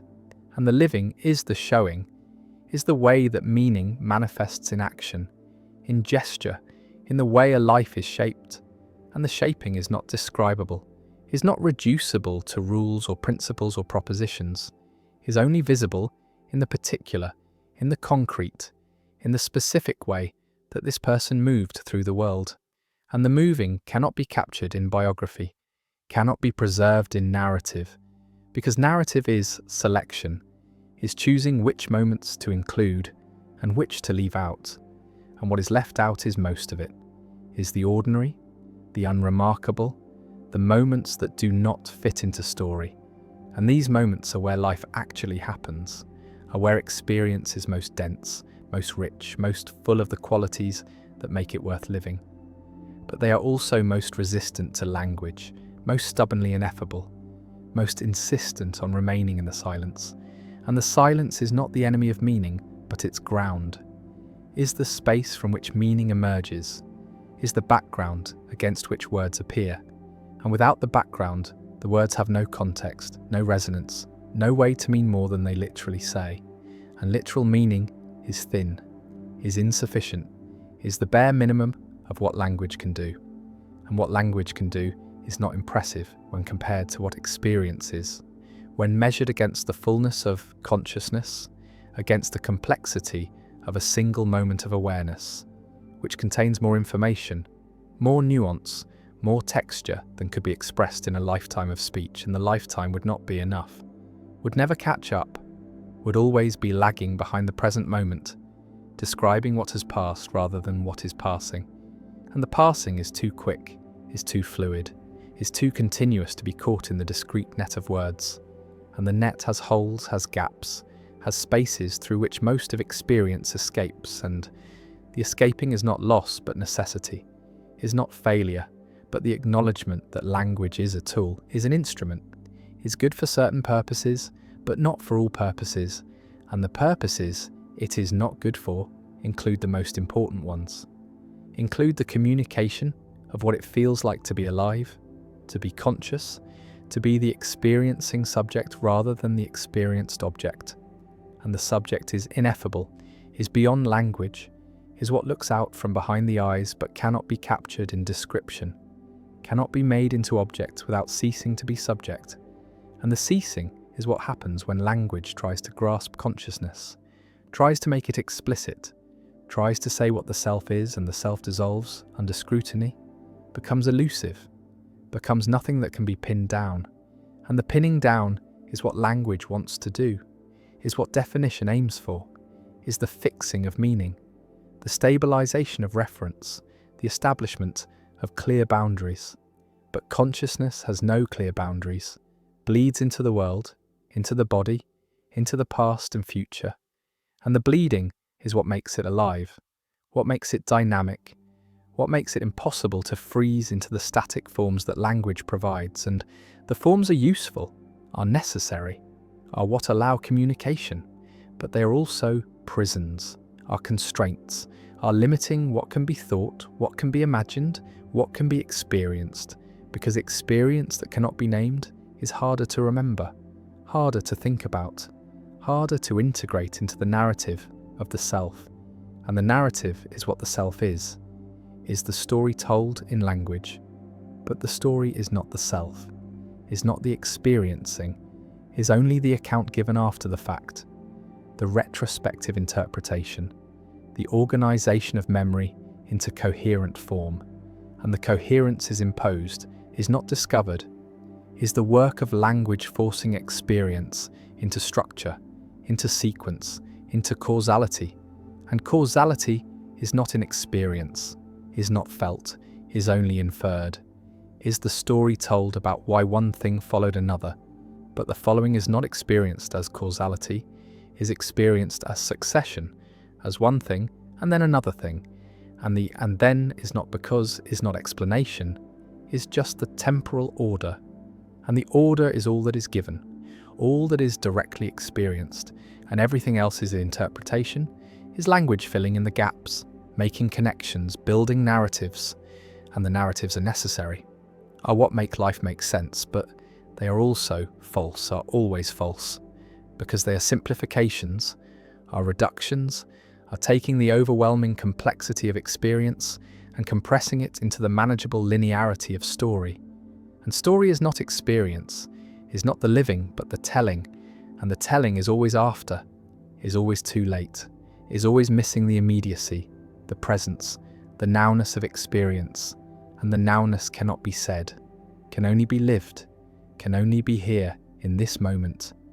in the silence beneath language where everything is happening that words can never capture, never hold, never preserve, because words are time-bound, are sequential, are passing as soon as they are spoken, while experience is timeless, is eternal in the sense of being always now, always present, never past or future, but only this, and this cannot be said, can only be shown, and the showing is what happens when language stops, when the attempt to describe gives way to silence, when the acknowledgement is made that there is nothing more to say, because what needs to be communicated is not in the words, but in the space they create, in the resonance they leave behind, in the way they point beyond themselves to something that cannot be named, but only felt, only recognized, only known in the direct encounter. And the encounter is what matters,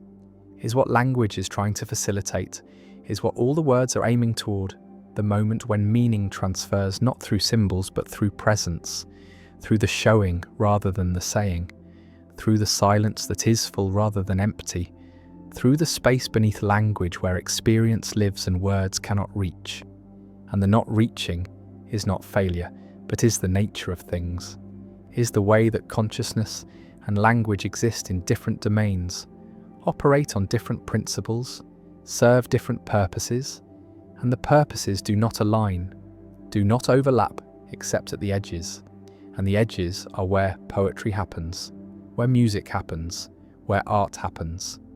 in the borderland between the sayable and the unsayable, between the explicit and the implicit, between the word and the silence is not the opposite of language, but its foundation, is the ground from which words emerge and to which they return, is the space that holds everything that cannot be said but only shown, only felt, only known in the living. And the living is what happens here, in this moment, in the silence beneath language where meaning is not constructed but is simply present, is simply here, is simply this, and this is all there is, all there ever was, all there ever will be, and it cannot be said, can never be said, will never be said, because it is not the kind of thing that words can hold. is not reducible to symbols, is not translatable into the public language of communication, is only available in the private silence of experience. And the experience is incommunicable, is irreducibly private, is locked inside the perspective from which it arises. And the locking is not a problem, but a fact, is not something to be overcome, but something to be accepted. And accepting it is what allows language to be used without expecting too much from it, without demanding that it do what it cannot do, which is to say, everything,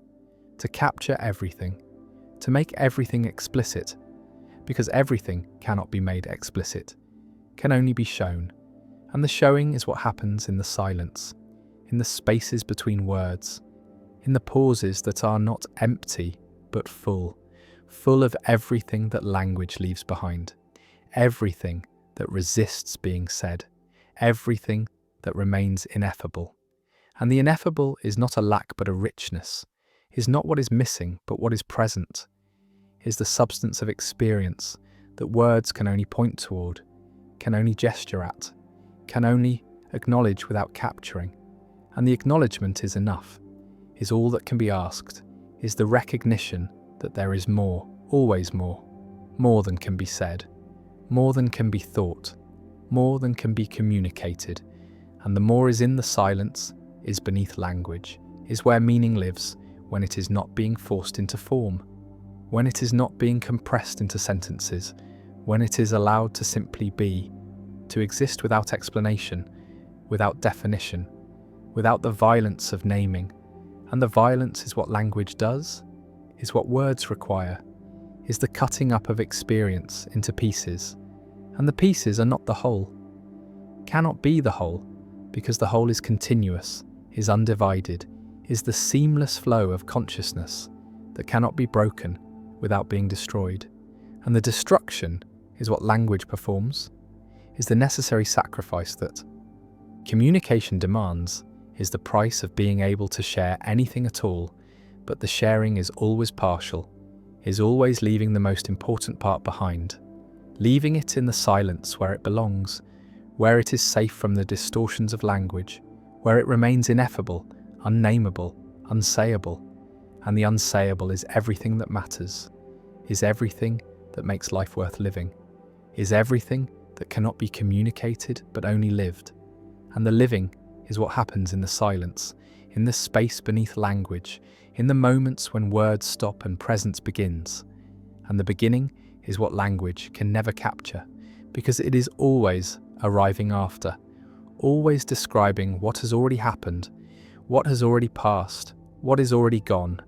And the gone is where language lives, in the past, in the memory, in the reconstruction, while experience lives in the present, in the now, in the immediate, and the immediate is ineffable,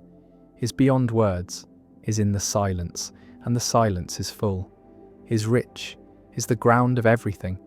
is what holds all meaning before it is spoken, all truth before it is said, all experience before it is described. And the before is where it is most real, most alive, most itself. And language can never reach it, can only point toward it, can only acknowledge that there is something there, something in the silence beneath language, something that can be shown but never said. And the showing is all there is all that matters, is the only way that meaning can be transmitted. Not through words, but through the presence that words evoke. Not through saying, but through the silence that saying creates, and the creation is what language is for, is what words are doing when they're used well, creating space for the ineffable, making room for the silence, acknowledging the limits, accepting that what cannot be said is more important than what can. And what can be said is only the frame, only the pointer, only the gesture toward what lies beneath, what lives in the silence, what remains forever beyond the reach of words. Consciousness might be a mistake, might be an accident, might be the unintended byproduct of neural complexity that serves no adaptive function and creates only suffering,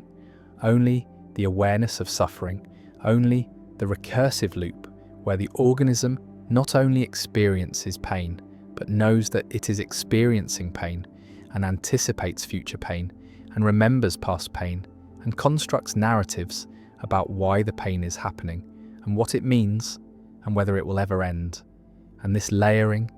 this meta-awareness, this capacity to be aware of being aware might be serving no purpose, might be adding nothing to survival except the burden of knowing, the weight of consciousness that makes existence heavier than it needs to be. Because a philosophical zombie, a creature that behaves exactly like a conscious being but has no inner experience, no subjective awareness, no what it is like, would survive just as well, would reproduce just as effectively, would navigate the world just as successfully, but would do so without suffering, without the felt quality of pain, without the agony that comes not from the pain itself, but from being aware of the pain, from experiencing it subjectively rather than just responding to it mechanically. And the mechanical response is all that is needed, is all that evolution requires,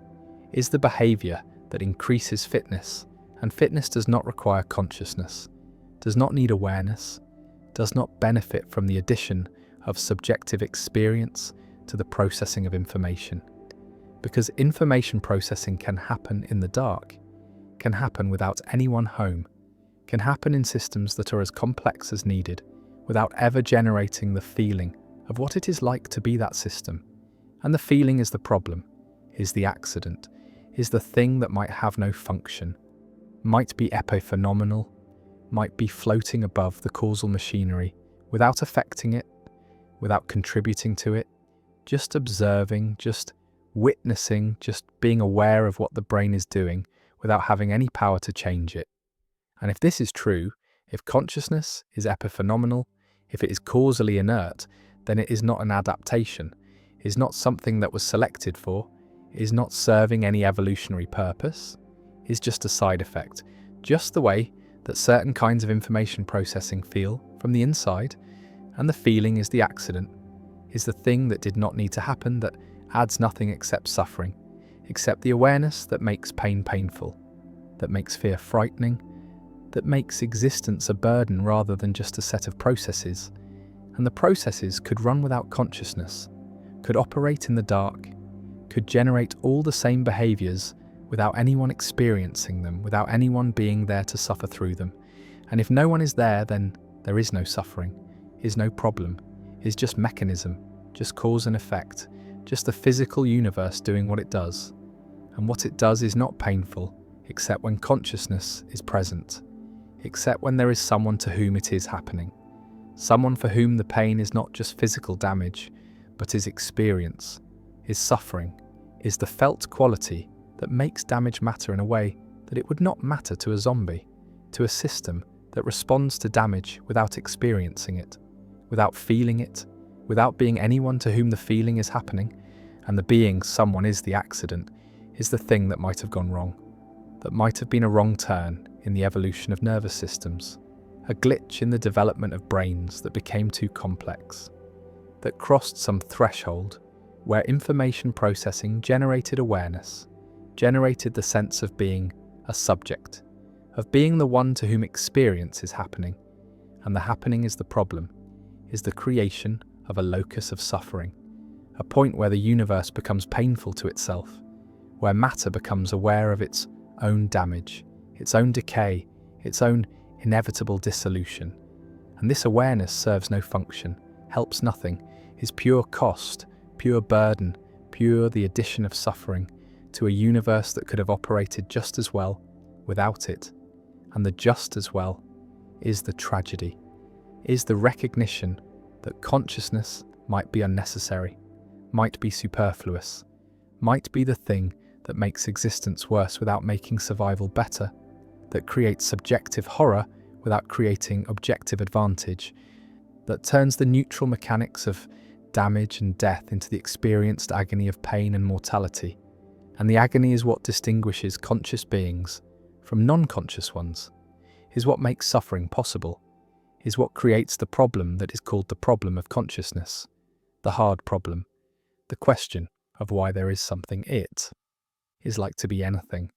why information processing in certain systems generates awareness, generates experience, generates the sense of being someone to whom things are happening, and the why has no answer, has no explanation that is satisfying, has no story that makes the accident make sense except as accident,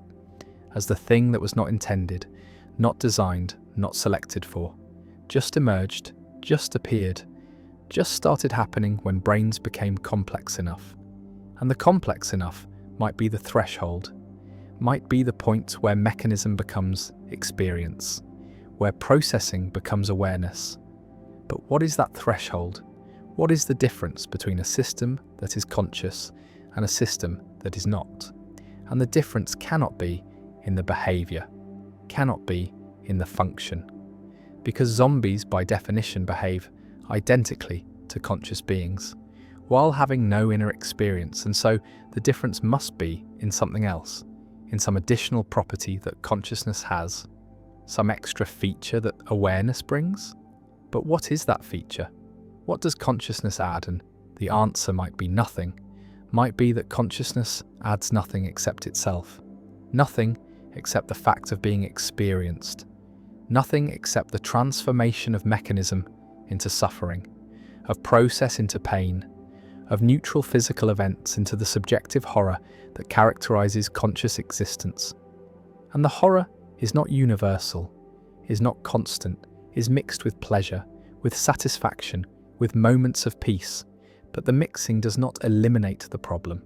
does not justify the accident, because the pleasure is also temporary,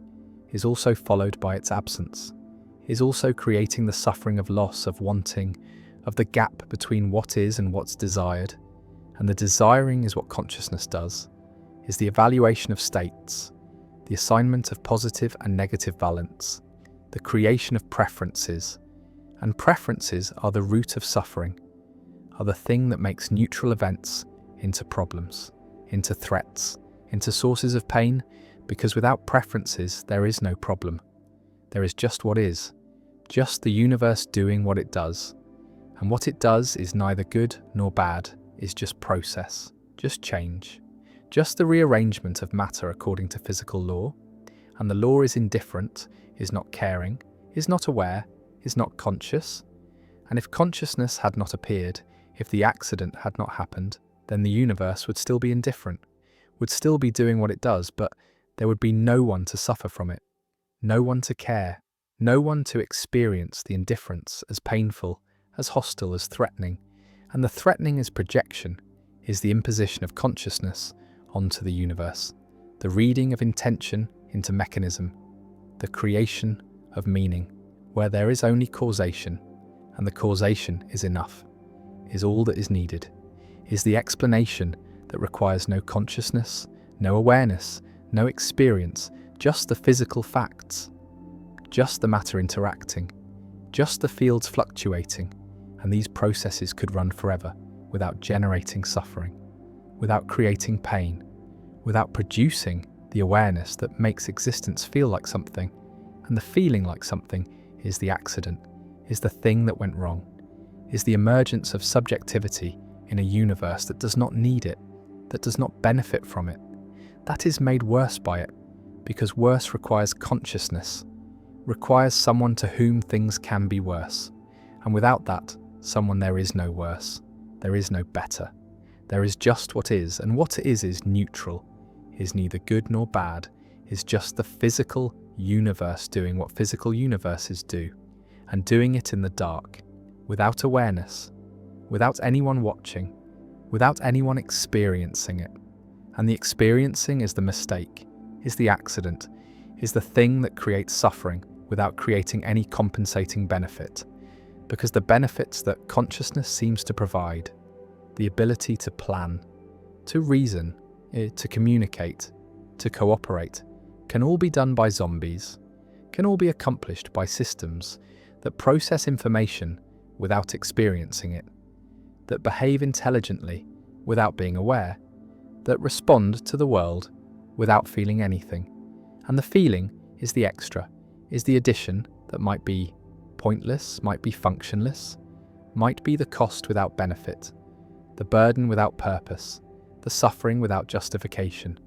And the justification is what consciousness seeks,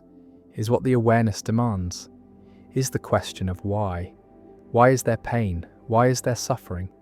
Why is existence so difficult? And the answer might be that there is no why, that the pain is meaningless, that the suffering serves no purpose, that existence is. Difficult because consciousness makes it difficult, because awareness transforms neutral events into experienced horror, because subjectivity is the accident that created the problem. And the problem is not solvable, is not fixable, is not something that can be addressed except by eliminating consciousness itself, by returning to the zombie state, by going back to the condition of processing without experiencing, of responding without feeling, of existing without being aware of existing. And the existing without awareness is what rocks do, is what atoms do, is what most of the universe does. And the most of the universe is not suffering, is not in pain, is not experiencing anything at all, is just being, just existing, just occupying space and time without anyone being there to experience the occupation. And the rocks are not happy, are not feeling peace, are not in any state that could be called positive, but they are also not suffering, are not in pain, are not experiencing anything negative, are not experiencing anything at all. And the not experiencing might be better than experiencing, might be the preferable state, might be what consciousness should envy rather than what it should pity, because the rocks have no problems, have no suffering, have no awareness that makes existence difficult, and existence is not difficult for them, is not anything for them, is just what they are, just the configuration of atoms that happens to be shaped like a rock. And the shaping is not experienced, is not felt, is not creating any inner life, any subjectivity, any sense of being a rock. And the sense of being is what consciousness is the thing that makes existence feel like something. And the feeling might be the problem, might be the thing that should not have happened, that was not necessary, that serves no function except to create suffering, to make damage painful, to make existence burdensome. And the burden is carried by every conscious being, is the weight of awareness, the cost of subjectivity, the price of being someone to whom things happen. And the happening is neutral at the physical level, is just cause and effect, just mechanism. But at the conscious level, it is experienced, is felt, is transformed into suffering or pleasure, or some mixture of both. And the mixture is what characterizes conscious life, is the oscillation between states, the pursuit of positive states and the avoidance of negative states. And the pursuit and avoidance are exhausting, are never-ending, are the cycle that consciousness is trapped in, is condemned to because it cannot help but evaluate, cannot help but prefer, cannot help but want things to be different than they are. And the wanting is the suffering, is what the Buddha recognized, is what the first noble truth teaches, that consciousness and suffering are inseparable, are two sides of the same coin, are the inevitable pairing that emerges when awareness appears, when subjectivity emerges, when there is someone to whom the universe is happening, and the happening is the problem, is the thing that creates suffering, is the accident that consciousness is, and the accident might not have needed to happen, might have been avoidable, might have been a wrong turn that evolution took, a path that led to a dead end, to a state that creates more cost than benefit, more suffering than advantage, more burden than any possible evolutionary payoff could justify, because the payoff is measured in survival and reproduction, is measured in fitness, and fitness does not require consciousness, does not need awareness, does not benefit from the addition of suffering to the equation. And so the suffering is gratuitous, is unnecessary, is the cost of an accident that serves no purpose, and the purposeless is what makes consciousness tragic, is what makes existence absurd, is what suggests that awareness is not feature but bug, not adaptation but malfunction, not the pinnacle of evolution but its mistake, its wrong turn, its creation of something that should not exist, that adds nothing except the capacity to suffer. And the capacity is realized, is actualized, is filling the universe with pain that would not exist without consciousness, that is created by consciousness. That is the direct result of awareness emerging in a universe that does not need it, does not want it, does not benefit from it, just tolerates it, just allows it to happen because there is no mechanism to prevent it, no selection pressure strong enough to eliminate it once it appears, because consciousness does not reduce fitness enough to be selected against, is not harmful enough to survival, to be eliminated by evolution, is just costly enough to make existence miserable without making it impossible. And the miserable is what consciousness creates, is what awareness produces, is the transformation of neutral mechanism into experienced suffering. And the suffering is universal among conscious beings, is not limited to humans, is present in any creature with awareness, with subjectivity, with the sense of being someone to whom pain is happening. And the happening is the accident, is the mistake, is the thing that went wrong when brains became complex enough to generate consciousness. And the generating is the mystery, is the hard problem, is the question that has no answer. How does mechanism become experience? How does processing become awareness? How does matter become mind? And the how is unknown is perhaps unknowable. It is perhaps the wrong question. Because maybe mechanism does not become experience. Maybe processing does not become awareness. Maybe consciousness is not produced by brains but is something else, something additional, something that exists alongside the physical without being reducible to it.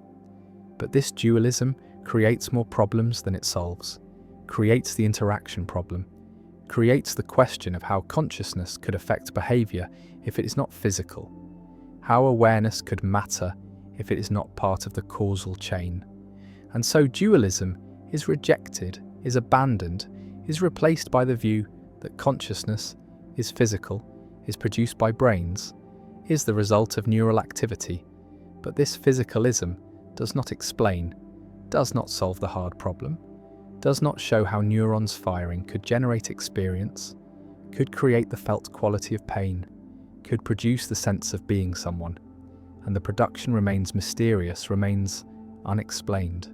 remains the accident that has no mechanism, no process, no explanation for why it happens. And the why it happens might have no answer, might be that it just does, might be that consciousness is what certain kinds of information processing feel like from the inside, and the from the inside is the addition, is the thing that might be pointless, might be epiphenomenal, might be floating above the mechanism without affecting it, just experiencing what is happening without having any power to change what is happening. And if this is true, then consciousness is truly an accident, is truly pointless, is truly the cost without benefit, the burden without function, the suffering without purpose. And the purpose is what consciousness seeks, is what awareness demands, is what makes the accident unbearable.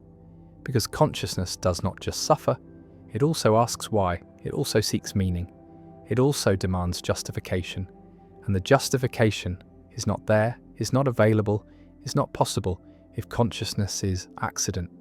if awareness is mistake, if subjectivity is the thing that went wrong, the bug in the system, the malfunction that creates suffering without creating anything else, without adding anything except the capacity to be aware of the suffering, to experience it subjectively, to be someone to whom the pain is happening, and the someone is the accident, is the emergence of subjectivity, is the appearance of the sense of being a self. And the self might be illusion, might be construct, might be the way that certain information processing patterns feel from the inside. But even if the self is illusion, the suffering is real, is felt, is experienced, is the undeniable fact of consciousness that there is something it is like to be this, to be here, to be aware. And the awareness is the problem, is the mistake, is the accident that creates suffering. And the suffering might be the only thing that consciousness does, the only function it serves, the only result it produces is the transformation of mechanism into misery, of process into pain, of the neutral universe into the experienced horror of being aware, of being conscious, of being someone to whom things happen. And the happening is the accident, is the mistake, is the thing that should not have been, that was not necessary, that serves no purpose except to create the suffering that characterizes conscious existence. And the existence might be worse than non-existence, might be worse than the zombie state, might be worse than being a rock, because the rock does not suffer, does not experience, does not have any problems, and problems require consciousness, require awareness, require someone to whom things can be problems. And without that someone, there are no problems. There is just what is, just the universe being universe, just matter doing what matter does. And what it does is not painful, except to consciousness, except to awareness, except to the accident that should not have happened, that creates only suffering, that adds only burden, that produces only the sense that existence is too much, is too heavy, is too painful. And the painful is what consciousness makes it, is what awareness creates, is what the accident produces, and the production might have been avoidable, might have been preventable, might have been the wrong turn that evolution took, the mistake that created consciousness, created awareness, created the suffering that fills the universe wherever consciousness appears, wherever awareness emerges, wherever the accident happens, and the accident keeps happening, keeps producing new conscious beings, new centers of suffering, new locations where the universe becomes painful to itself. And the becoming is the tragedy, is the ongoing mistake, is the continuous accident that creates suffering without purpose, awareness without function, consciousness without benefit. And the without benefit is what makes it accident, is what makes it mistake, is what suggests that consciousness is not the pinnacle of evolution, but its error, its malfunction,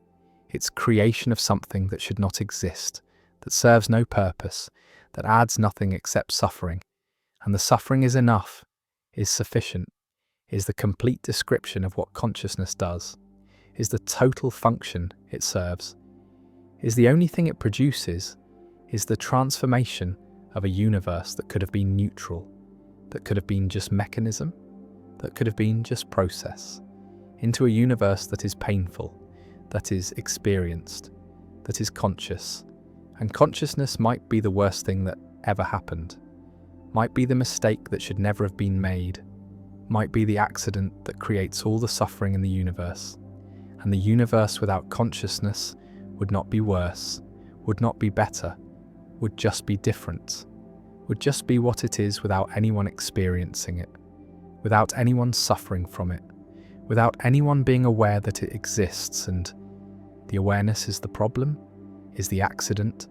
is the mistake, is the thing that makes existence heavy, makes life difficult, makes consciousness the burden that every aware being carries, the weight of subjectivity, the cost of being someone, the price of the accident that is awareness. And the awareness might be the only truly terrible thing,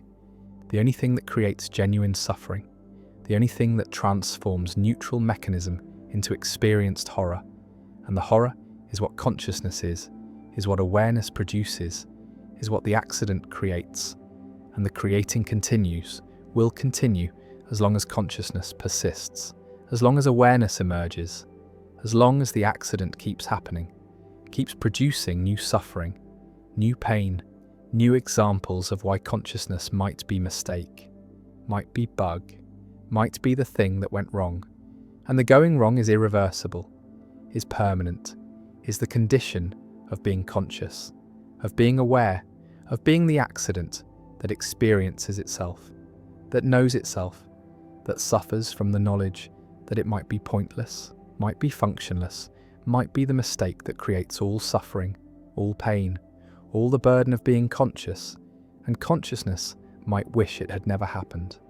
might prefer non-existence to existence, might envy the rocks, the zombies, the universe before awareness, before the accident, before consciousness emerged and created suffering where there had been only mechanism, only process, only the neutral operations of a universe that did not need consciousness, did not want consciousness, did not benefit from consciousness, but got consciousness anyway, got awareness, got subjectivity, got the accident that is the only source of suffering, the only creator of pain, the only reason that existence is experienced as burden rather than just accepted as fact. And the fact is neutral, is neither good nor bad, is just what is. But consciousness makes it bad, makes it painful, makes it suffering, and the making is the accident, is the mistake, is why consciousness might be the worst thing that ever happened. The error that creates all problems, the bug that produces all pain, the malfunction that is awareness. That is subjectivity, that is consciousness, and consciousness is the accident. And the accident might have been the biggest mistake in the history of the universe.